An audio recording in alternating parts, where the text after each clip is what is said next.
I think it's important that we share, that we communicate, that we are open, and that we grow together to achieve. Because we are the voice of what wellness is about, and it's up to us to spread the message.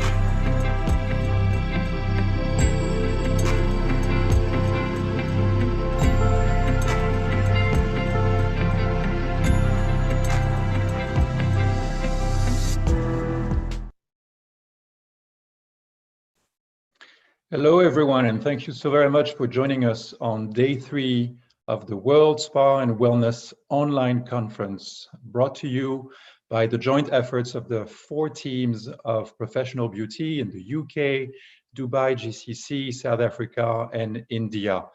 Hello, my name is Jean-Guy de Gabriac. I am the founder of Keep Touch International and World Wellness Weekend. I'll be your host today, talking about reopening strategies from Europe, not just Southern Europe, but Europe. Greece is in the house, Cyprus is in the house, Italy is in the house, France and Switzerland are in the house. We're going to touch on very burning points today. Yes, we're going to talk about safety, sterilization, but much has been already said on previous webinars. So beyond safety, we will be talking about what are the elements that our panelists are preparing to boost the guest experience in their property, the value that they're going to add. What elements of emotional intelligence are they going to include in the drafting of their new SOPs? Are they in favor of reopening as soon as regulation allows it, or should it be wiser to wait for a little more? What elements of their business do they recommend will become digital? And a question that is rarely asked, everyone wants to go full blast on safety and sanitization, but what is the estimated cost, additional operational cost of adding all those procedures? So without further ado, I would like to introduce our panelists today. George Tavelis, owner of Sanctum Fitness and Spa in Cyprus and president of the Cyprus Spa Association. Thank you for joining us. Kalispera. Stavros Mavridis, general manager of Soul Tailors in Greece. Spiros Gaitanidis, the spa director of Sani Resort and Ecos Resorts, also in Greece. Julien Paty, founder and CEO of Deep Nature in France, but also throughout Europe with 53 or 56 venues. Nigel Franklin, the founder of the Spa Whisperer and also the co-founder of Moss Wellness Consultancy. And Matteo Brusaferri, general manager of Lemi Group.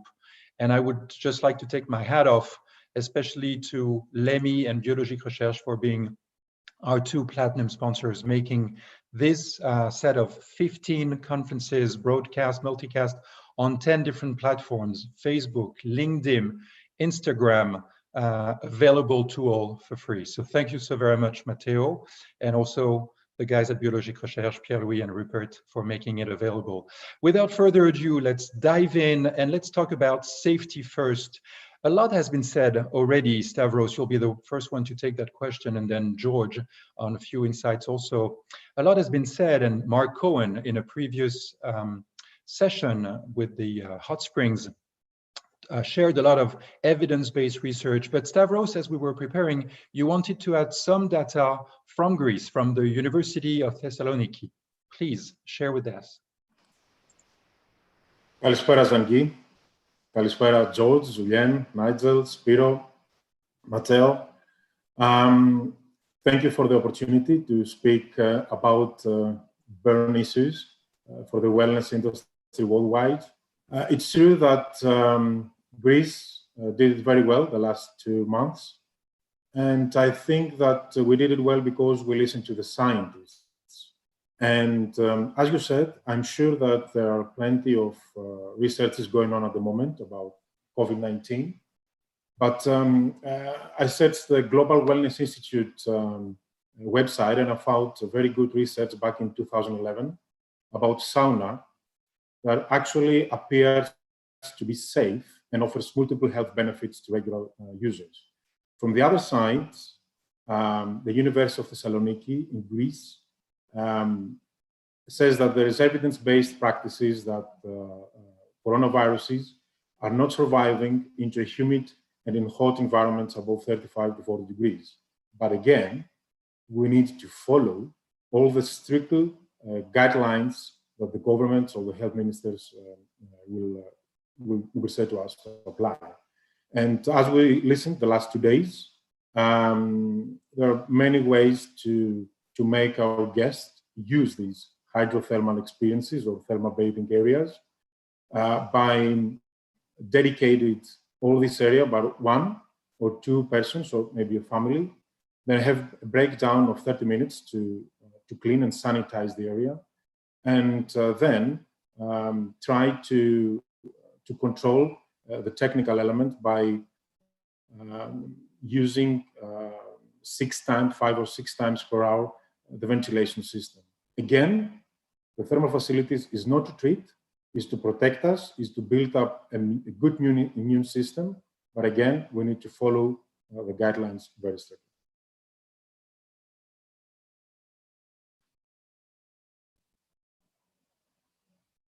Thank you, Stavros. George, it's not going to be very practical to refresh the air of saunas and hammam 6 times per day, because the whole point is to save energy. And once you switch them on in the day, you should have optimal heat throughout the day.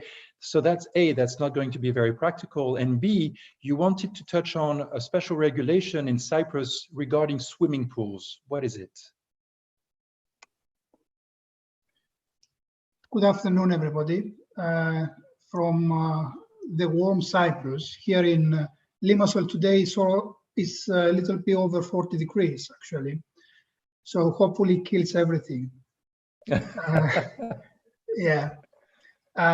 We got the green light from the government 15 days ago, actually, that we are going to open on the 21st the spas and the hair salons, actually the day spas, which they are under the guidelines of the beauty salons. And we can also do massages and all kind of treatments.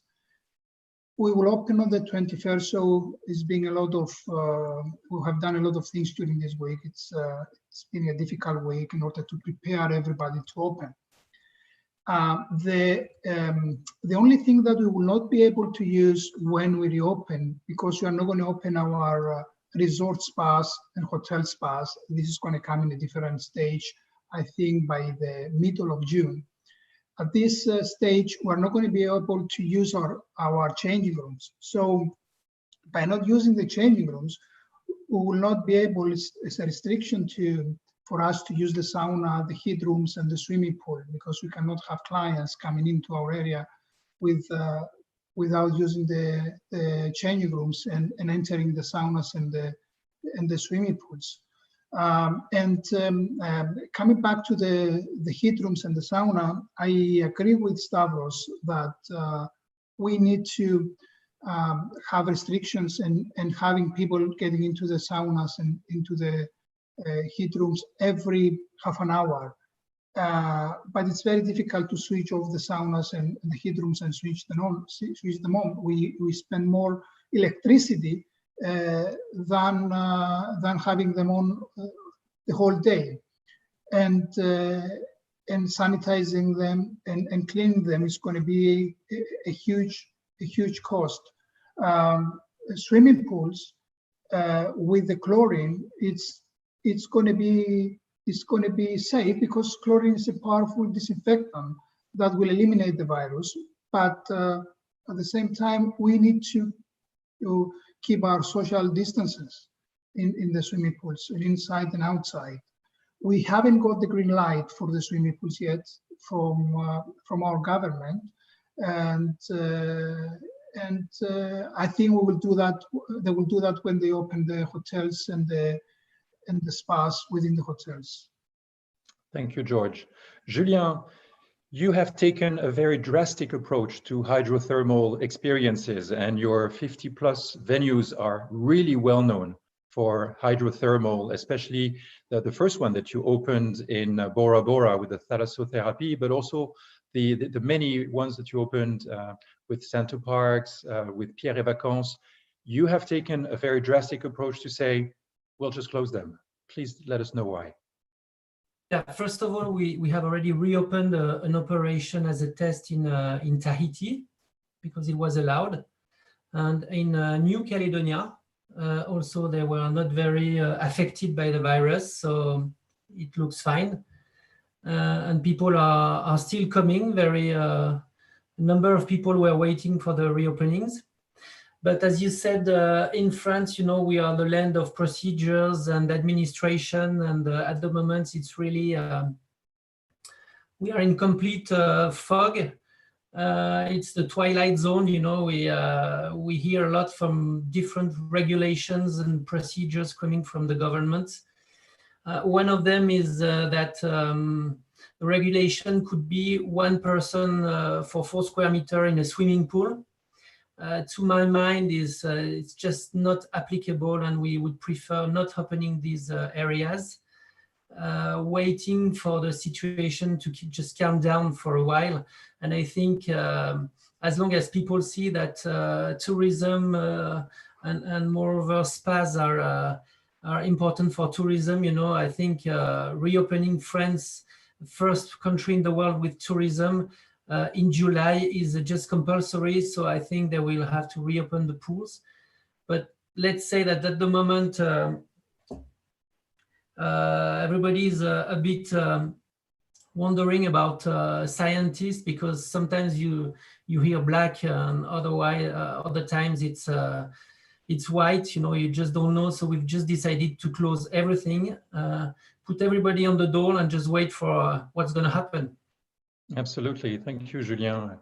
Spiros, I'd like to jump on something you mentioned, because Stavros said in Greece, you have been listening to scientists, you have been listening to facts, and you have been devising plans to reopen. There's a very big season, 8,000 hotels that are waiting to reopen. Probably 50% of those will reopen. I know that your group will reopen, and you have taken, or you have announced a fantastic measure, which is in each of your resorts, there's going to be a medical lab that is going to be installed. Can you please let us know a little bit more about this initiative, and then we'll hear it from Nigel. Of course. Thank you very much, first of all, for this opportunity. It's my honor to participate in this panel, and it's a great opportunity for everyone to share ideas and inspire each other. I believe that what we will all seek for a while is peace of mind, and towards this direction, idea would be to install a more portable medical lab in each hotel, in the entrance of each hotel, that would be utilized to perform COVID-19 tests to all guests upon arrival. And of course, weekly tests, at least weekly tests for staff. That way, resorts can attempt to eliminate at maximum degree a virus case within their premises. And now I'm aware that these tests are still quite expensive, not only in Greece, but worldwide. However, companies are expected to produce more affordable tests during the coming months. So I think for peace of mind, this is the only way to go. Thank you, thank you. Nigel, Switzerland has reopened, I believe, last week. Massages have resumed, spas have reopened. And in the land that has the universal symbol of safety, everyone, if you want to say safety, you just put a red flag with a white cross on top of it. So safety regulations is not going to be something very new for Switzerland. What can you tell us from your country? Well, it's, I'm in the DACH region. I have Germany and Switzerland and Austria. And, and what I think is just really, first, when you think of Switzerland, you think A, skiing, B, some form of medical manifestation, whether it's wellness or hospital. So certainly the hotels have opened, and the spas within the hotels have opened. And my perception of what is happening within the hotel spas that are only open to guests, quite naturally, I think people are kind of fumbling around trying to determine this kind of new normal. I'm in a very fortunate position as a consultant, and I specialize primarily in medical wellness environments. And so these kind of regulations aren't alien to a medical wellness environment. And whereas you have people taking these extreme measures that as they should, but that somehow don't speak to their DNA, I think with places that I work with in Switzerland, we almost have to kind of come softer a little bit and put in a little bit more of the wellness. Because we ordinarily just naturally have these regulations, and we're increasing them as such. Interesting though, the conversation this week, just quickly this week, the conversations that I've heard about saunas and swimming pools, and what I like just in this very brief conversation we've all had so far is this acknowledgement that these things don't exist in a vacuum. I mean, whether it there's confusion about whether a hammam can kill it or whether it spreads it, or the chlorine in the swimming pool. These things don't exist in a vacuum. The regulations to get to the hammam, get to the swimming pool, all have to be in place too. So the conversations about this, I think, has to be a lot broader. Okay, well, thank you. Matteo, what is the situation in Italy? Because I believe you had to wait until last night to receive a document, finally, from the government, 700 pages. So what are the main takeaways from this 700 pages? Of course, you've read it back in France, I imagine. So hi, Jean-Guy, and good afternoon, everybody. So, well, as you know, Italy has been one of the first countries hit by this this pandemic, and I mean, right in the center of it. I mean, Cremona, which is probably the most heated city after Milan. We now, after 73 days, we had the first day with no death for COVID-19, which is a good sign. Numbers are getting better and better.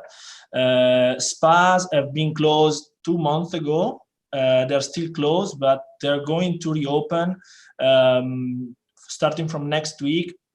And they're saying they're going to reopen region by region. So based on the number of the virus, of the spreading of the virus, they're going to reopen. So probably my region and Piemonte will be the last two regions to reopen. So I think it's going to be by the end of May, beginning of June.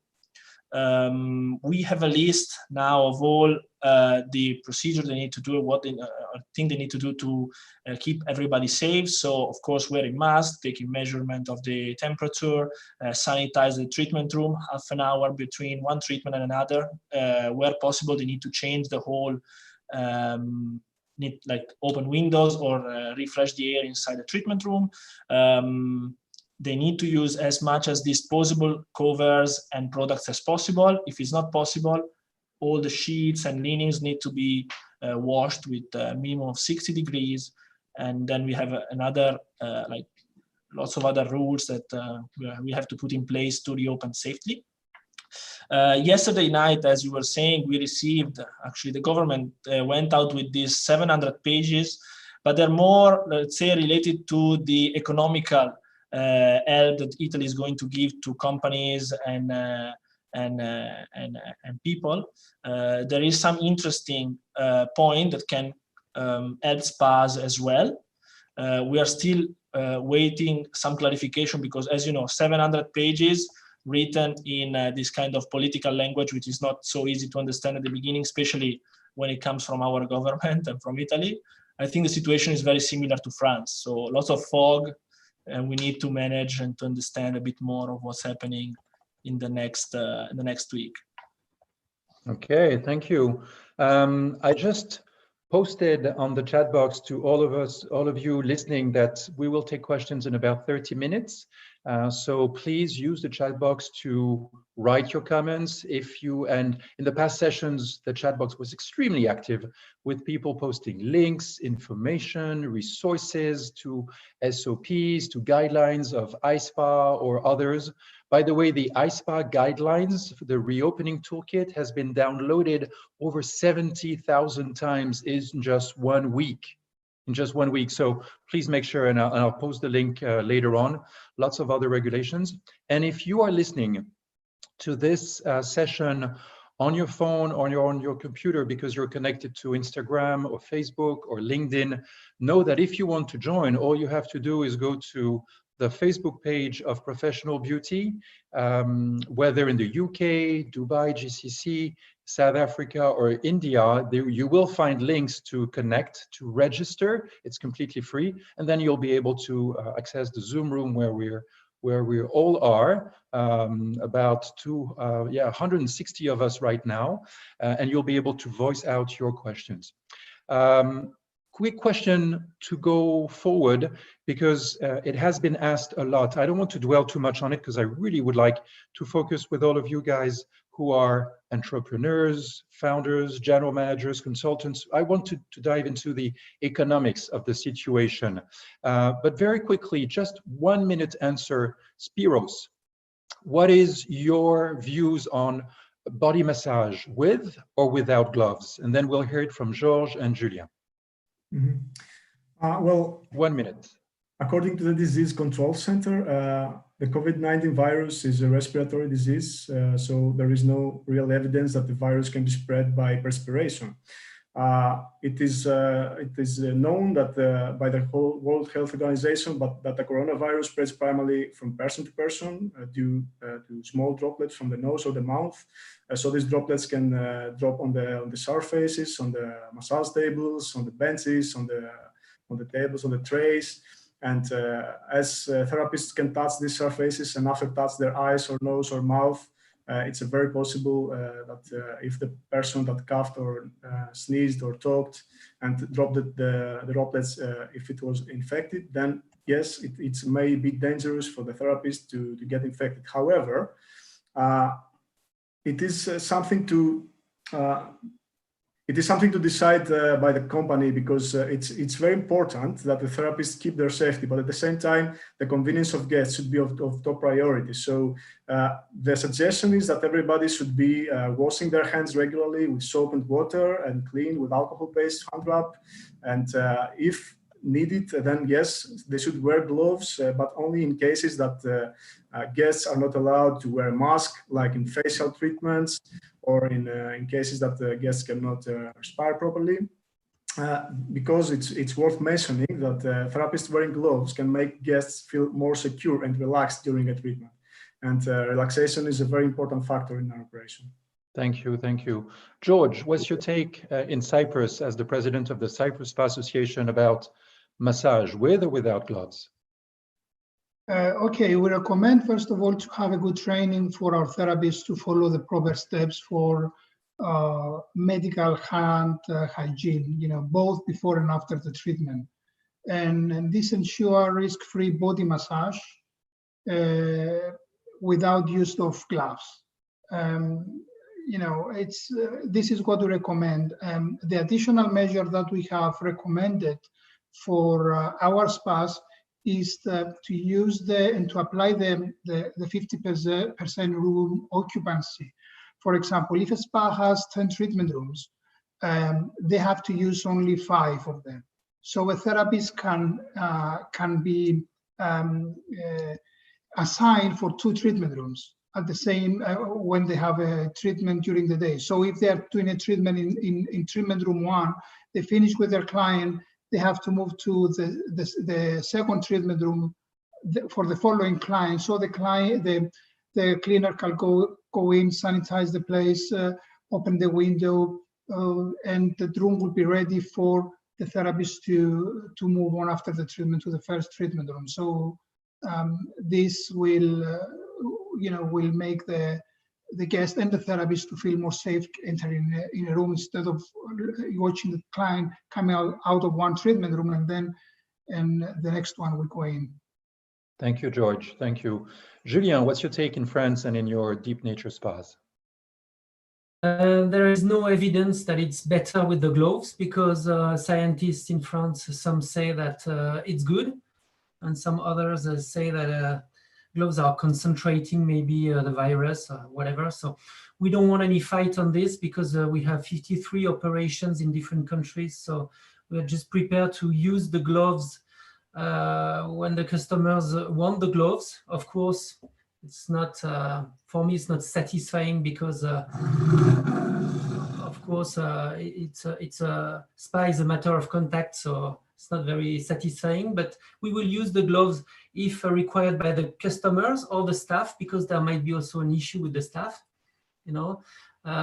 but we believe that washing hands might be sufficient, because it's one thing that is still very possible, and of course we have equipped everybody with the sanitizers and all stuff required. Agreed. Thank you, Julien. To make a long story and conversation very short about massage, I believe, and it's a very good point that Viara Tusheva mentioned a few weeks ago during the Professional Beauty Virtual Week, she said, you should consider your guests not as men, women, old, young, but as high, medium, or low risk concerning COVID.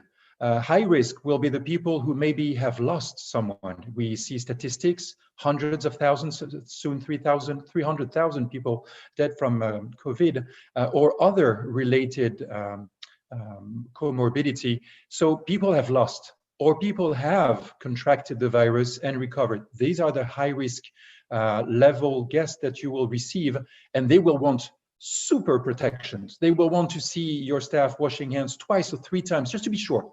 Can you wash again? The medium, you know, they are concerned, but they kind of trust you. And most of the properties that we have received, they're very legit. They have very strict regulations on that they are monitoring, that they are documenting. So there's a lot going on. And then there's the low risk, who are kind of easygoing. They are your regular guests. They know your staff. They know the procedures you have. So it's good. And I could see in the chat box, Kerensa Langitan from Mauritius Lux Properties saying they, you know, her teams will give the choice to guests to whether you want a massage with gloves or not. And there are different types of gloves. And some are extremely uncomfortable. Others are kind of okay. I wouldn't say pleasant, but it's something. Another question that really popped up in the previous panel are facials. Stavros, what is your opinion about facial? Is it safe to offer facials? Because lots of spa directors, managers who have spoken before say, we will, you know, definitely go for the mani-pedis. We will go for the back massage with the client face down. If the client is face up, and this is a question that we received from Iowana, will the client wear a mask? And Janet Tambako in the previous panel from Jari Jari Spa in Malaysia and president of the Malaysian Spa Association said she will give a protection kit to every single guest, a fresh one, anyone entering. What is your take on facials? And then we'll hear from Matteo. Can you unmute yourself? Yes, of course. I listened the panel before us, and our friend Sami brought this in conversation.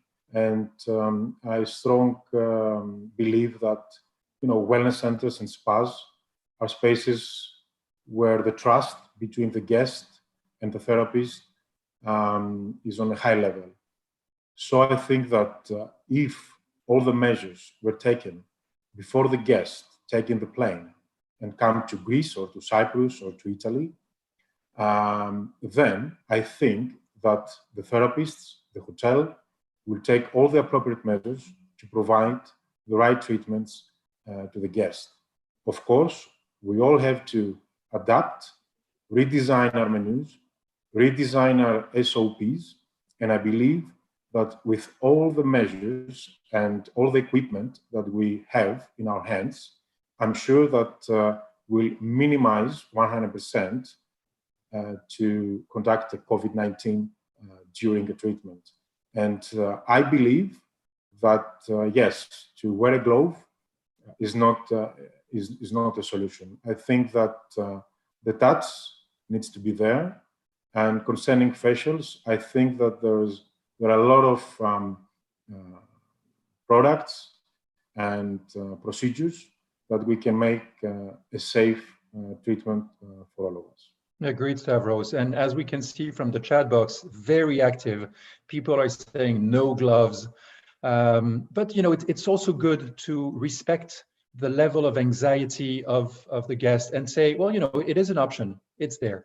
And in previous panels, a lot of attendees also have mentioned that they will go for modalities like shiatsu, Thai massage, with giving fresh, clean outfit to receive this kind of modalities for guests. So touch will be okay with no gloves because it will be on textile, Reiki, vibrational healing. And you're right, Stavros. Sami in the previous panel mentioned a very clever word about high touch, high tech, and hygiene. Matteo, you've been working very hard with your teams in the past few weeks to come up with a solution to give safe facials very fast. please tell us about the spa shield. Yeah, so the main concern we had for face treatment is, of course, when a guest is coming for a face treatment, he can't wear a mask. So otherwise, you have no possibility to provide a treatment to a customer wearing a mask. But if the guest is taking off the mask, there is some risk for the therapist to get the virus, and also the guest itself won't feel safe, because we know that the surgical mask is basically protecting other people from us, but as well, in our mind, all people's mind, wearing a mask now is making you feel a bit more safe. So in this kind of treatment, you can't wear masks. So we create this shield, this transparent protection that you can use to provide a facial being divided from the guest for both use, either protect the therapist, of course, from the guest not wearing the mask, but also to let the guest feel more confident and more safe going in a spa for a face treatment, which is, I think, it's a very important point right now, because if you want to have occupancy, if you want to have people coming to the spa after the whole problem we had and all this situation, I think we need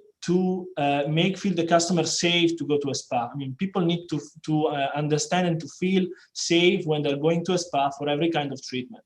If there is no trust, as well Stavros was saying, if there is no trust, people is not going to a spa. So I think it's important to put in place whatever we can to help our guests to give us this trust and to feel confident to go for this kind of treatment. So I hope this shield will help in this. We had very good feedback right now from the market. Lots of people is asking for this. I see the request is very high, and I'm happy that we are finding that we came out with a solution that will help spa to open and to have a high occupancy again after this whole pandemic. Absolutely. It is definitely lowering the risk. And anyway, the staff, in order to provide the treatment, will anyway wear the mask, probably a shield also, wash the hands, every safety. So, but it's also a way of seeing what you do and being comfortable, and for the guest to remove the mask. So moving on to the way to increase the experience, because safety will be first, absolutely, but it should not be the only thing. I mean, SOPs are standard operational procedures. They do not have just to be sanitized or sterilized operational procedures. They can be also superior operational procedures or signature operational procedures. That's what with TipTouch we called SO+, and we have a document ready next week about this to be sharing with all of you if you want.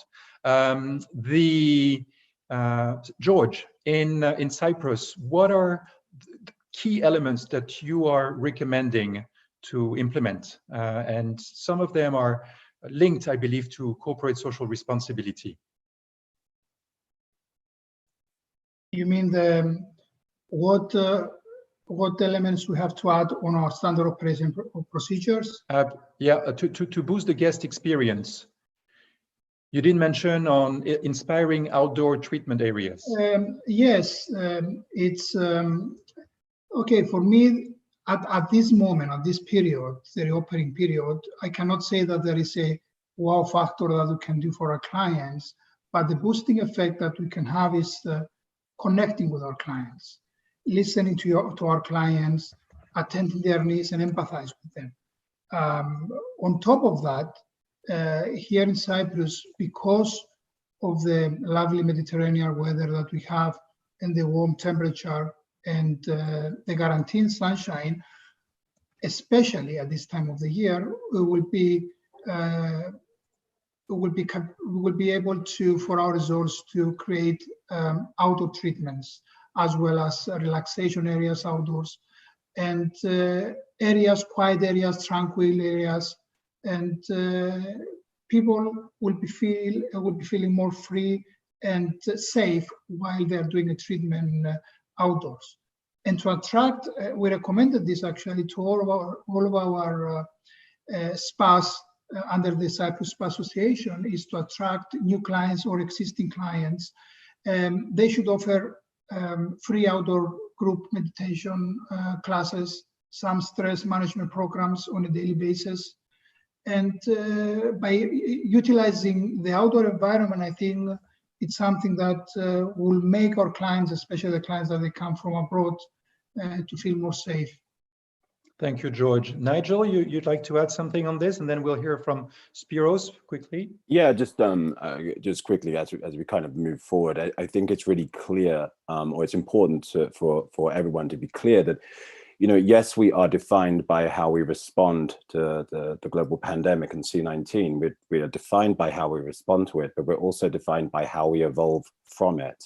And I think to George's points, certainly, that it is very important that we don't swap the language of C-19 with the language of wellness. You know, our DNA remains the same. We are just navigating through different waters right now. One of the things I, as a consultant, would like to implement, for example, extended consultation times. And the reason for this, you know, the one thing we have now, that this as a unified planet, is that we have all gone through this experience together. And our job as therapists, as spa directors, operators, is to manage people's anxiety. And that is part of our new kind of wellness identity. So I think things like extending the consultation time gives me as a therapist and you as a guest the opportunity for us to share this kind of bizarre experience that we have gone through. And within that time, you know, there is the management of anxiety, and that is where we kind of redefine this new idea of wellness. So I think, you know, rather than come like with two guns blazing, I mean, and have these kind of big knee-jerk responses. I mean, there are the governmental mandates and regulations, but it really is important. Our eye is on the ball of wellness and how we can leverage these very strict regulations, but still not lose our Absolutely, DNA. Nigel. And in a minute, just after Spiros talking about spirulina, just like Edward Wong, the president of the Singapore Spa and Wellness Association, mentioned adding as a value added element hot pack with herbs to really boost the immune system. Spiros is going to speak about spirulina. And just after that, you're right, Nigel, it's important to add emotional intelligence in SOPs, and Stavros will definitely touch on this. Spiros, your mic is on. Please let us know about the elements you're adding in your signature treatments. Well, actually, spirulina is proven to enhance the rate of production of red and white blood cells, induce the production of the antibodies, activate T cells, and in general, boost the immune system at all. So, well, one of the wow factors is creating signature tailor-made treatments, which will emphasize on boosting immune system. It's more than necessary these days. So, well, first of all, I believe that cosmetic brands are a valuable ally in this effort.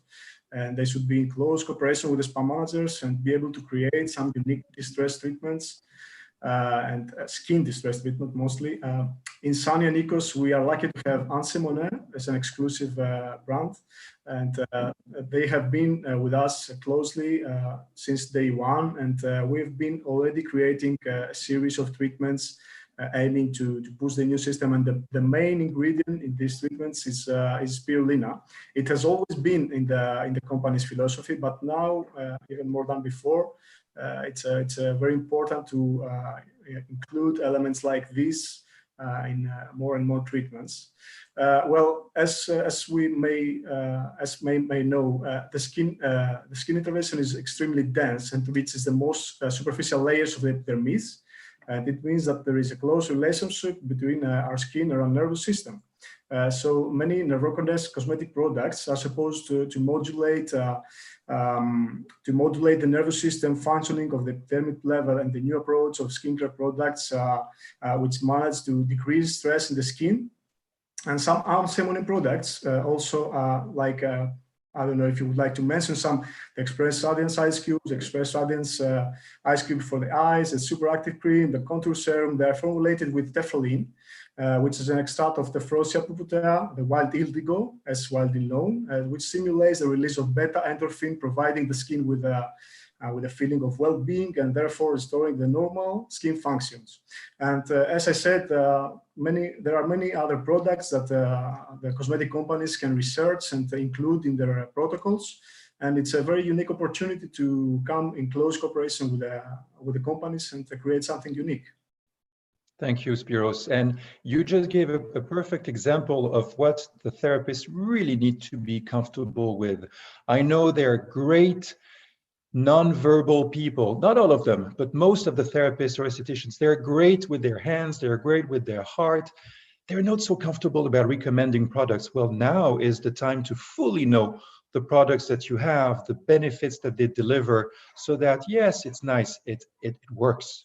It produces results. And let me tell you about your immune system, your body, and why these products will continue to serve long after the treatment as you go. So thank you for mentioning it. And Stavros, emotional intelligence, how, why should people use that more? Yes, I think that you mentioned Daniel Coleman. Yeah. The last 2 months, everybody, all of us reading a lot of books and reinventing ourselves to copy and adapt to this new normal. For many years now, emotional intelligence has been said that is more important than IQ, especially for high executives and managers and directors, because they made them to perform better and have better understanding of the others, what is happening around them. So wellness is about understand the other. You have opposite in you.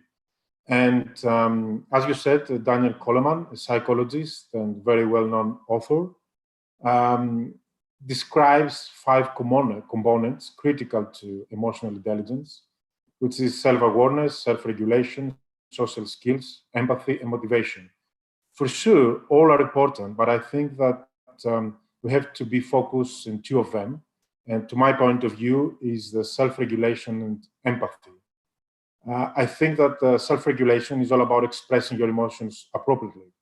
And those who are skilled in self-regulation tend to be flexible and adapt well to change, which means that in these times, we need to adapt to any change that is coming. Also, the people that are self-regulate, they tend to manage conflicts and diffusing tense or difficult situations. So the second part, critical, is the empathy. And it's all about recognizing how the others feel and to respond accordingly.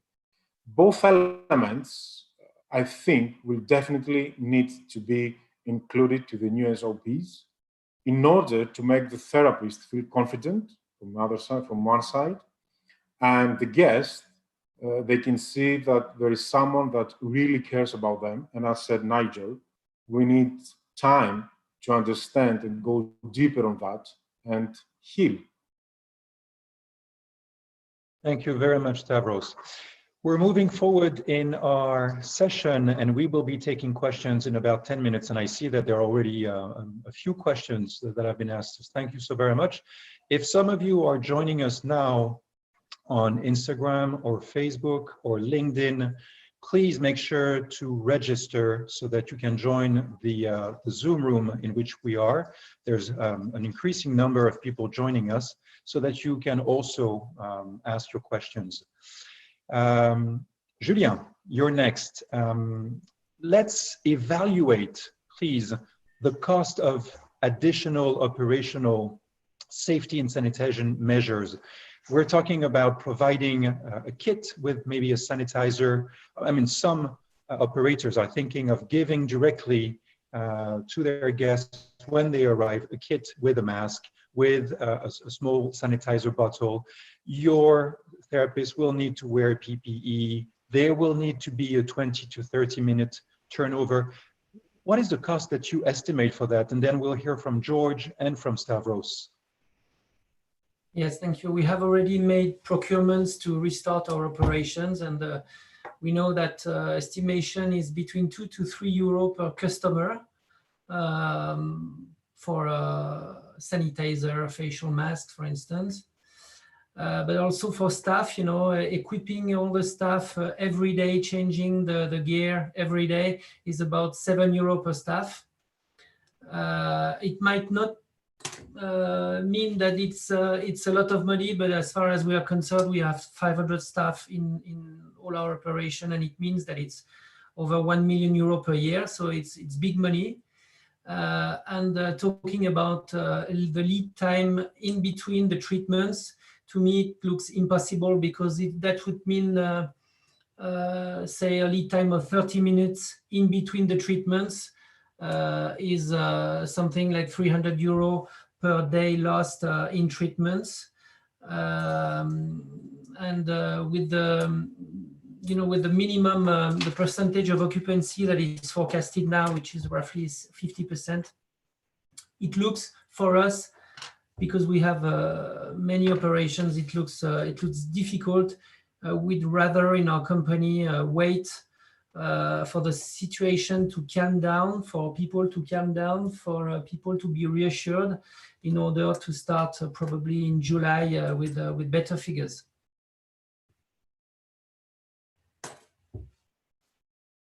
Thank you, Julien. It adds up very quickly. 2 euros additional per guest, 7 euros per day per therapist, multiplied by 50 plus operations for you on a daily basis. It really adds up. George, when we were preparing, you were saying roughly about the same, 2 euros per guest, 5 euros per staff per day. The turnaround, Julien said about 300 euros, you say 200. Maybe there's the difference pattern is maybe palpable between France, with things costing more than in Cyprus. But you also mentioned the testing of the staff. I know not everyone is inclined to do the testing, because a lot of people argue that tests, 40% of the test, any test, said Mark Cohen, will give you a false result. Any test for anything. It's unfortunately, it's the range of error. So testing every week or every month will only be good for that day. But you mentioned about 100 euros. Will it be viable for spas to reopen facing that many costs in Cyprus? And then we'll hear it from Spiros. It's not going to be easy for us to reopen with all of these costs. It's not only these costs that we are taking at the moment regarding the staff. We have to do some other expenses and renovation within our properties, in order to in some of the treatment rooms that we didn't have windows, have to open windows now, and a lot of costs that are piling up. But as Stavros mentioned at the beginning, Greece and Cyprus are doing very well with the cases at the moment. In Cyprus, every day we announce 2 to 3, between 2 to 4, and in Limassol, where we live, in a population of around 300,000 people, we had around 98 cases. So by testing our staff before we open, and regularly every 15 days, we are dropping the percentages of something will happen within our properties coming from our staff, and that will give to our clients that they will be visiting us more reassurance that everything will be fine when they come to do treatments here in our properties. Thank you. Yeah, thank you. Spiros, is it viable to reopen? And then we'll hear it from Stavros. 1 minute each, and then we move on, and very soon we'll be taking questions, because there's lots of them coming. Mm-hmm. Well, I believe clearly there will be a significant impact on the operational cost with the new sanitizing procedures plus the tests. We in Sunny Nikos Resorts, we are still in the process of finalizing our SOPs. So we have not yet decided if we are going to operate our spas on their full potential, meaning operating with the hammams, saunas, changing rooms, waiting areas, or maintain a minimal operational style where the guests use their cabins to change clothes and have a shower inside, and then check out directly. Probably it's more safe and more effective for the spa staff to control and disinfect the areas when the guests limit their circulation within the cabins only.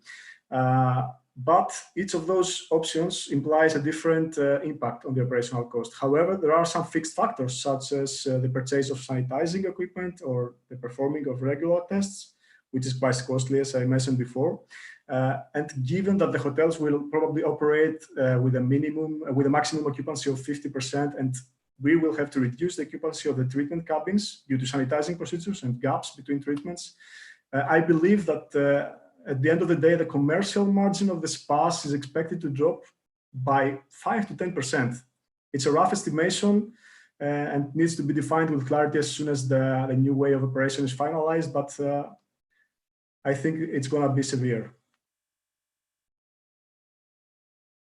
Thank you, Spiros. I'm going to ask a 30-second question to almost all of you because the questions keep piling up. And we have one from Sibyl Hoffman saying, do you think the price of therapies will cost more? Of course, she says that in regard to the medical testing before entering the spa and having less therapy rooms in operations. But Stavros, what's your take on this? Will you increase prices, or will you increase the value, the perceived value with add-ons? 30 seconds. Yeah, this is a question that the last 2 days, all people around the world try to answer. My point of view is we don't have to raise prices. We need to add value services. And I know that we're facing financial problems and will the next months, but we're all here gathering to guide people how to reopen safely and operate under strictly guidelines. And I think that wellness over the next 5-6 months have the opportunity to go deeper in any hotel operations, because we have to think out of the box and break the walls of the spa and bring wellness everywhere, into the room, into the transfers, everywhere. I think that there is an opportunity, despite the fact that a lot of hotels in Greece will not open. Some said that 1 out of 3 hotels will not open, around 3,000 hotels out of 10,000. And some of them, they're going to have 50 degrees on revenues and earnings. But please, let's focus to reopen safely and have the budget for next year. Thank you. Nigel, same question. Do you recommend to your clients to keep prices up, or? No, I think increasing prices is a temporary palliative. You know, it's a very temporary solution and not terribly sustainable. The same with Stavros. You know, I would recommend to my clients, especially the wellness centers, the Clinique La Prairie, for example, that would increase their content in terms of immunity boosting within their residential programs. But yeah, very, very similar answer. It's think outside the box. Raising the prices without raising the wellness experiences doesn't sound like a solution to me. Thank you. Julien, same question, and then George, and then we'll move on to the questions we have, and especially one that is, how can we include more wellness into spas? And sometimes, you know, high street, not necessarily the beautiful resorts, the beautiful hotels, but the standalone properties reopening. So Julien, about prices, what is your take on this? Again, the same as Nigel. You know, it's for me, it's not possible to raise the prices, because the main issue we're going to have to treat now is to get the customers to come back to our spas. And I wouldn't like that the barrier now is the price. You know, we 2020 is a lost year. It's like this, you know, we have to survive, but still we need to build up the business and to get the clients to come back to our spas. So that will not be the issue. And at the same time, you know, you hear people, you know, they are losing their jobs and maybe some poverty and some people who have decreased their wages. So I think the best message is to try to have the safety, to invest more in this, and to reassure the customers and try to get them to come back to our spas. Thank you. Big question for you, George, my friend, owner of the Sanctum Fitness and Spa. Question from James Blower, Matrix. Can you share some insights about your standard operational procedures on how you will operate your gyms within your facility? And maybe Spiros, is it something you can add also about the resorts you're operating in Greece? Okay, this is it's a big question actually. This is something that we work with the team very closely. We have almost 2 to 3 times a week,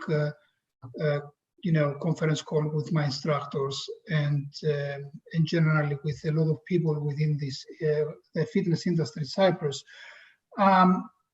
First of all, we'll have a restriction on how many people you will put in your gym.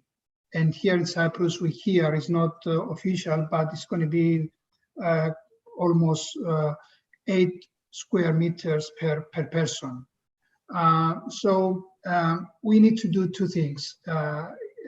First of all, we need to have our clients coming into our fitness centers with appointments. We need to have at least 1.5 hour appointment and booking spaces for clients to come and exercise. This is what we're going to do for Sanctum, starting from 6:45 in the morning, finishing at 10 o'clock in the evening. So every 1.5 hour, people will finish at an hour. They will leave. We sanitize everything for half an hour, and then the next group will come.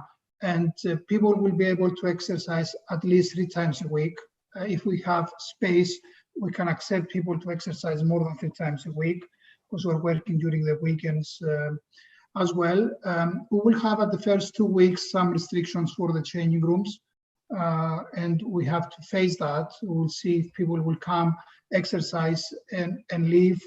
And these are things that we need to answer beside all the normal safety and safety, sanitization regulations that we need to put in place. Thank you, George. Spiros, in your resorts, you have fitness facilities. What Yes. are your recipes with that? Well, it's very well said by George before. I just wanted to add that an option would be to design some outdoor fitness programs that would mainly focus on replacing the gyms, perhaps some CrossFit classes or some group activities that could maintain social distance between each other.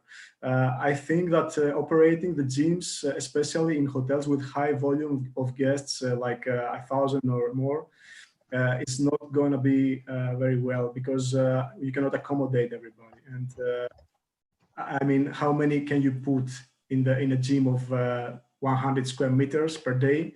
And if they want to repeat their exercise daily, then you will have many limitations to how many people you can totally accommodate. So I think that it's more important to design group activities outdoors that could eliminate the risk of contamination.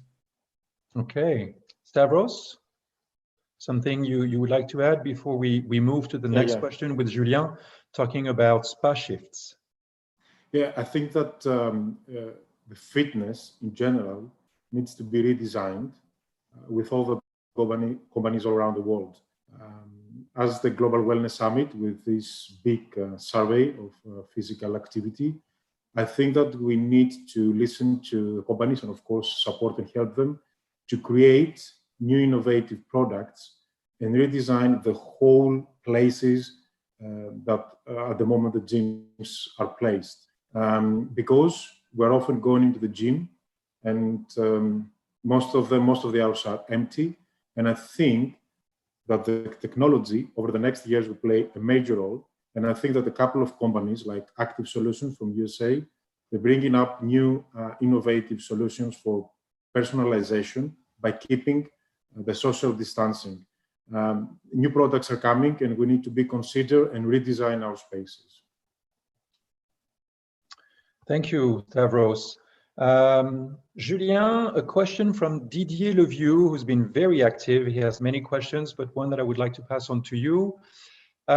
With the reduced occupancy of treatment rooms because of hygiene, do you think you will have to cut down staff shifts and operate longer opening hours? How is this going to impact the profitability of your spa? even though we have big administrations in France, we still have an advantage, is that at the moment, the wages are covered by the government by 80%. So that's why we are not starving to reopen too soon, because at the moment we are able to talk a lot with our staff. First of all, to reassure them, because before the customers, we need to reassure the staff because they are not all willing to go back to work. And then after, we have a second thing very important, is that we will be able to adapt the occupancy to our staff. It means that we can still have staff on the door and some other staff working. And so the government is taking a part of the wages still, so we are able to go back to work gradually. Will we open more? Again, I'm just waiting for regulations to be issued by the government. You know, if, for instance, they tell us no more than 20 customers in the spa per hour, then we will have maybe to change our shifts and to open longer effectively. Okay, thank you. Stavros, very quick question, because we now have about 8 minutes left. And so if you wish, all of you attending, asking 1 or 2 last questions, we may take it. But Stavros, in 90 seconds max, what are the 1 or 2 elements of spa operations that you highly encourage operators to digitalize? What will have the biggest effect? If you ask me, Zagi, my point of view, we have to digitalize everything. I believe so much in technology, and yeah, I think that we all received a book about Wellness 2030. At the moment, the Silicon Valley is working on very high-end, or as you can say, programs that will be released over the next years about unlocking happiness and all these things.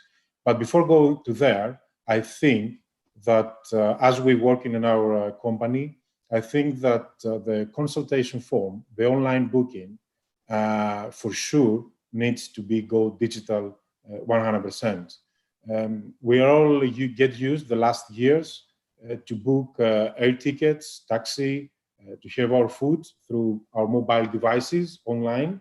And I think that now it's time to bring that to the wellness industry. And in our company, the R&D department in Eurotel developed an online booking application along with the online registration form, because I think that until now, the consultation forms were filled upon the arrival of the guest in the spa reception. The therapist didn't have so much time to review it and propose the right treatment, the right product, and any contraindications. I think that now the online registration form will give the opportunity to the hotel, to the spa, to the therapist, to the managers, to the directors, to gather data, of course, under the GDPR guidelines and rules, of course, and personalize the whole experience. And after that, I think that with the online booking, add-on treatments, the dynamic pricing and the dynamic availability will be part of it, and will give the chance to the spas and the hotels to manage in the new normal the occupancy and the offers concerning pricing, therapists, and everything they want. So technology is in our hands. And as Jeremy McCarthy said, it's not that it's bad, the thing is that it's too good. So thank you. And how we manage it, absolutely. Spiros, just one comment, 20, 30 seconds. What would be the one thing on top of what Stavros has said that you would digitalize in your operations? And then George and Nigel, same question. Well, I agree with Stavros. We should digitalize almost every aspect of the spa operation, and probably data mining would be the one that would be the most effective, as it would be able to dramatically improve the customer relationship management and at the same time ensure maximum personal data protection. But there are some fields of the spa operation that I believe that we cannot rely on technology to perform. And the human factor needs to be there, such as the follow-up, the upselling procedures. All these things needs adjustment, human behavior, in order to understand the human needs and offer what is necessary to the client and retain them. Absolutely. I think this is the difference between a simple spa goer and a core spa goer, because the core spa goer mostly goes there for the people and not for the technology. Thank you, thank you. George, 20 seconds. What would be the one thing you're going to do about digitalization? I know usually you don't play to play, you play to win. What are you pushing your team to digitalize first that hasn't been said by Stavros or Spiros? How does Cyprus top Greece on this? Well, I agree with both that we need to digitalize everything, but the communication for me is very important. Communication with your clients, and during this very difficult period that we are closed for 2 months, our application, the mobile application that we have created, helped us a lot to communicate with our clients. And it was via the app, our clients can directly contact their spa therapists, their fitness instructor, personal trainers, to ask questions, get advices, to discuss about the exercise program. And they also had a different exercise programs with their personal trainers. And there were spa clients that they were also buying products that they were missing for a long time when we close. And we can do this through this application and order them and deliver them to their home. So it helped us a lot communicating, and through an application, for me, it's very important, and we will all need this. Thank you. Nigel, your take on this? What do you recommend to your clients? I agree with everybody, actually. In essence, also using app services for communication, that kind of thing. And but I do agree that with wellness, there is also a need for human touch. I remember, 12 months ago, we were having discussions on deskless front desk receptions, and how we take away the barriers, and now we're having a discussion on how we put them back up again, plus. But the communication using app services, agree with George with talking to fitness experts, your therapists. I just, we just have to be mindful, obviously for the guests, but there is a thing that drives therapists to therapy, and if we digitalize that, then we turn their very beautiful drive into kind of a robotic existence. We have to first protect not only the therapists, but also their passion for therapy. And how do we digitalize that? And I don't think we can digitalize that, but we just have to buffer everything else around it. Thank you. Matteo, lots of questions coming up about wellness. What is the place for wellness in this post-COVID situation, and not just for beautiful resorts, beautiful hotels far away, for any salon or any spa with just a few treatment rooms? How can wellness play a bigger role? Well, I'm sure that after all the situation, when the pandemic will be, let's say, over or minimized, lots of people is coming out with lots of stress and needs to recover, it will be in need of wellness. So I'm pretty sure that the demand for wellness, for spas and for gym after all the situation will be very, very high. So I'm sure that we'll come out stronger from all this situation. I want to thank as well the Professional Beauty Group for all these amazing webinars they're putting together, and I want to underline that it is important for all of us to take care of the people who's working with us, or our employees and so on, not only from a prevention point of view, but from a wellness point of view. So we suggested with your help, Jean-Guy, we created a video explaining how therapists can do some stretching before and after the treatment. In our company, we are promoting wellness in different levels, with internal gym, with classes. So we are working more and more to bring wellness to all our employees, and I think is a good way to to help them to go out after this difficult situation. Thank you. Stavros, you wanted to mention something also about September. Yes, as proud ambassador of World Wellness Weekend, and thank you, Zagi, for that, the last 2 years. I think that the result of all this situation is that we have to make wellness for all, and we have to make it more inclusive. And there are a lot of panels said about creativity, and I think that we need to bring it forward. And I think that we have 3 months ahead for all of us to prepare some activities that will bring this wellness for all up front. And the World Wellness Weekend all around the world will have the opportunity on 19th and 20th of September to provide all these activities to all people around the world to make some good wellness activities safely. And we try to bring as many as possible to this new world.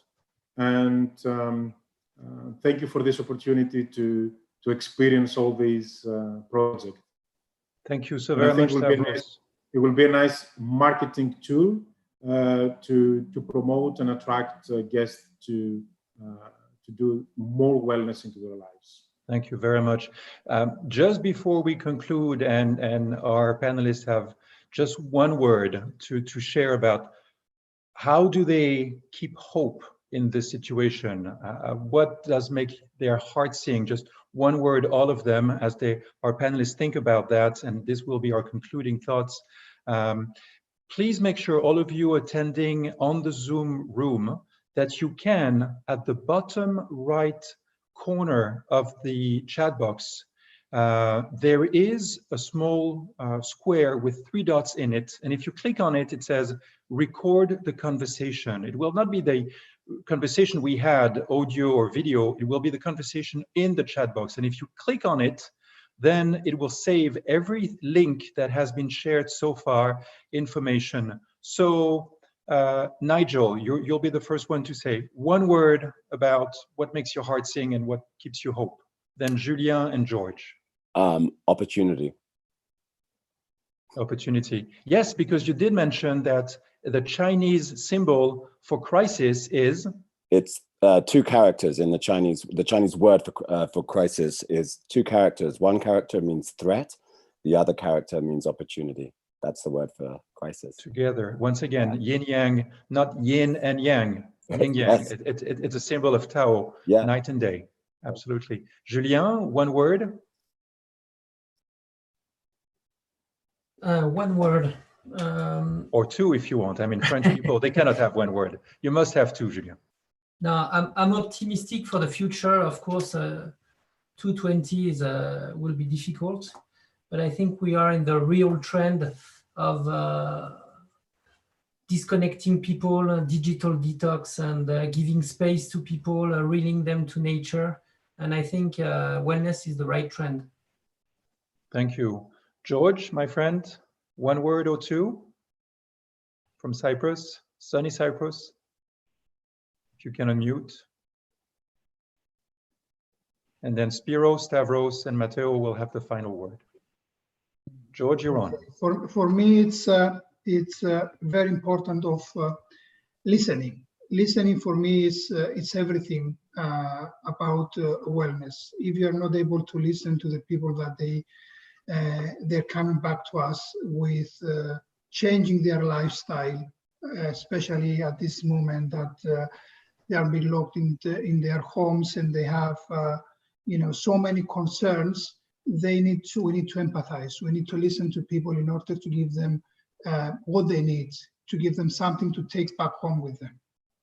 Absolutely. It says in a very old book, a very wise book, it's more important to understand before we're understood. So listening is absolutely first. And the first thing that therapists do whenever they place their hands over a body, they don't do things. First, they listen, and then they act upon it. Thank you. Spiros, Stavros, Matteo, final words. Well, if I must choose one word, which is very difficult, this would be solidarity.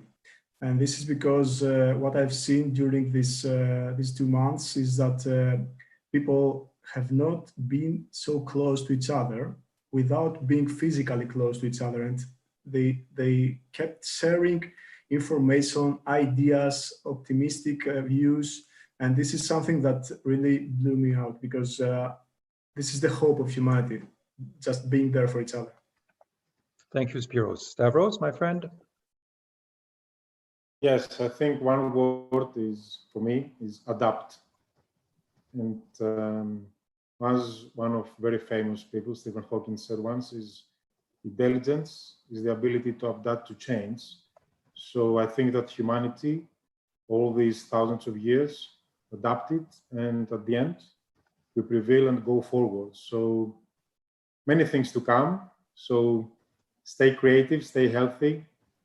And I think that through adaptation, we'll go to the next chapter. Thank you. Matteo, last words.